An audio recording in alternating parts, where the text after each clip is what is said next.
नमस्कार। आइए पढ़ते हैं महाकवि भूषण की कविता। कविवर भूषण, जिन्होंने रीतिकाल में श्रृंगार की रचनाओं के बीच वीर रस की कविता लिख करके और अपनी एक अलहदा पहचान बनाई, एक अलग पहचान बनाई। उन्होंने धारा के विपरीत तैरने का प्रयास किया और उसमें वे पूरी तरह सफल भी हुए।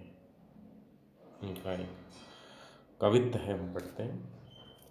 साज चतुरंग सेन अंग में उमंग धारी, सरेजा शिवाजी जंग जीतन चलत हैं। भूषण भनत नाद बिहद नगारन के, नदी नद मद गेवरन के रलत हैं।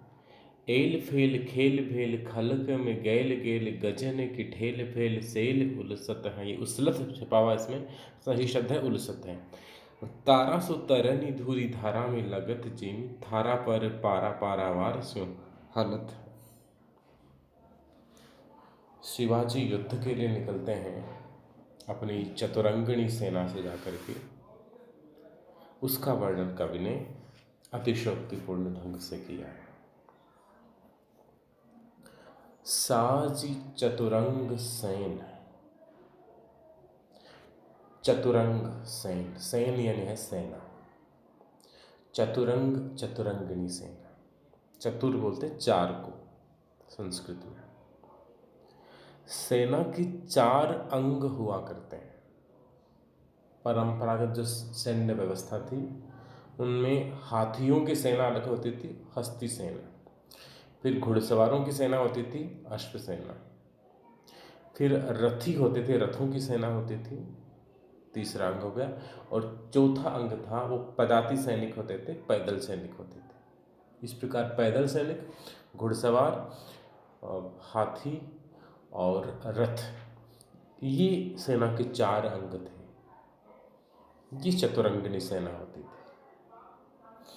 तो साज यानी सजा करके, युद्ध से पहले सेना को सुसज्जित किया जाता है अस्त्रों से, शस्त्रों से।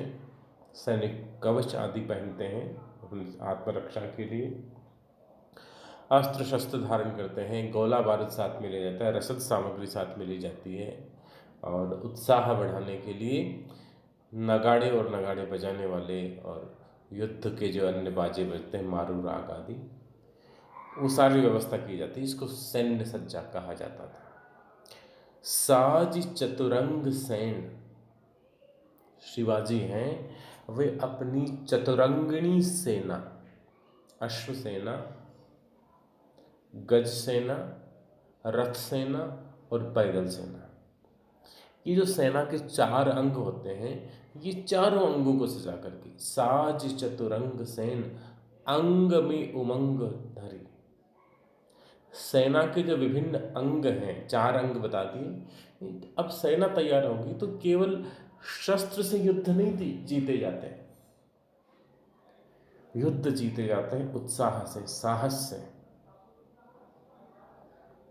तो युद्ध के लिए सेना तैयार कर ली। अब सैन्य तैयारी के साथ साथ में जो सेना है उसमें उत्साह का संचार करना भी परम आवश्यक है, बहुत जरूरी है। अंग में उमंग, पूरी सेना के जो चारों अंग हैं, चारों सैन्य अंगों में उत्साह का संचार करते हुए, और अपने शरीर के अंग हैं वो भी फड़क रहे हैं, युद्ध के लिए उतावले हो रहे हैं। अंग में उमंग धारी, सरजा शिवाजी, सरजा शिवाजी की उपाधि है। सरजा शिवाजी हैं जंग जीतन चलते हैं। जंग युद्ध, युद्ध जीतने के लिए जाते हैं। देखिए, युद्ध लड़ने नहीं जा रहे हैं, युद्ध जीतने जा रहे हैं। ये आपका दृष्टिकोण तय करता है कि आप विजयी बनेंगे कि पराजित होंगे। कवि ने ये नहीं लिखा कि शिवाजी युद्ध करने जा रहे हैं, कवि ने लिखा युद्ध जीतने जा रहे हैं। पहले से इतनी सकारात्मकता है। साज चतुरंग सेन अंग में उमंग धारी, सरजा शिवाजी जंग जीतन चलता है। जंग जीतने के लिए, युद्ध जीतने के लिए, संग्राम में विजित होने के लिए शिवाजी है वे अपनी सेना को सुसज्जित करके सेना के सभी अंगों को उत्साहित करके और सेना साथ में लेके चलते हैं। भूषण भनत, भनत ये होता है वर्णन करना। भूषण कवि वर्णन करते हैं कि नाद बिहद नगारन के, नाद यानी ध्वनि, आवाजें, बिहद शब्द बना है बृहद से, बृहद यानी विशाल, बड़े, और नगारन नगाड़ों के। भूषण भनत नाद बिहद नगारन के। भूषण कवि कहते हैं कि शिवाजी की सेना चली है तो सेना का उत्साह बढ़ाने के लिए बड़े बड़े नगाड़े बज रहे हैं। नाद बिहद नगारन के, नगाड़े बजने की, धमाधम नगाड़े बजने की आवाजें आ रही हैं। नदी नद मद गैबरन के रलत हैं। गैबर शब्द आया है हाथी के लिए। अब युद्ध के नगाड़ों से सैनिक भी उत्साहित हो रहे हैं और सेना में साथ में काम आने वाले जो पशु हैं, हाथी और घोड़े, वे भी उत्साहित हो रहे हैं। गैबरन यानी हाथी। अब नगाड़ों की जो ध्वनि से, आवाज़ से, युद्ध के नगाड़े बजने से हाथी भी मदमस्त हो रहे हैं, युद्ध के लिए उतावले हो रहे हैं। और जब हाथी मस्ती में होता है तो उसके कानों से एक सफ़ेद सफ़ेद पदार्थ बाहर निकलता है। जैसे आपने ऊँट को देखा होगा सर्दियों में, जब वो मस्ती में होता है तो उसके मुख से सफ़ेद झाग से निकलते हैं, जब विशेष प्रकार की आवाज़ निकालता है, जीभ को फुलाता है। तो हाथी के कानों से मद निकलता है, सफ़ेद रंग का मद निकलता है। और कवि ने इसका अतिशयोक्तिपूर्ण वर्णन करते हुए लिखा है कि नाद बिहद नगारन के, नदी नद मद गैबरन के रलत है। हाथियों के कानों से जो मद स्राव हो रहा है, मद स्रावित हो रहा है, मद निकल रहा है, उस मद की मानो नदियां बह रही, नदी नद मानो नदी नाले बह रहे हैं उस मद के। इस प्रकार से परम उत्साह के साथ में, चरम उत्साह के साथ में जो शिवाजी की जो सेना है वह चल पड़ी है। और एल फेल खेल भेल खलक में गेल गेल गजन की ठेल फेल सेल उलसत है।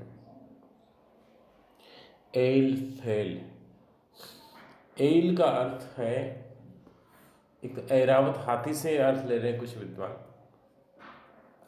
और वैसे एल का अभिप्राय ये भी ले सकता है कि विस्तृत।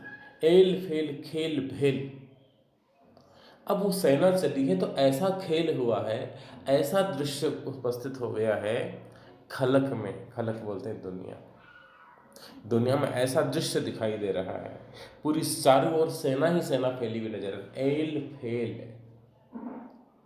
ये सेना है वो इस प्रकार फैल गई, जो हाथी, जो सेना के जो हाथी हैं वो ऐसे लग रहे मानो ऐरावत हाथी है, हर हाथी इंद्र के ऐरावत हाथी की तरह लग रहा है। एल फेल खेल भेल, ऐसा खेल हो रहा है, ऐसा दृश्य दिखाई दे रहा है खलक में। गैल गेल, गैल गेला रास्ता, राजस्थानी में भी रास्ते को गेला कहने की परंपरा रही है।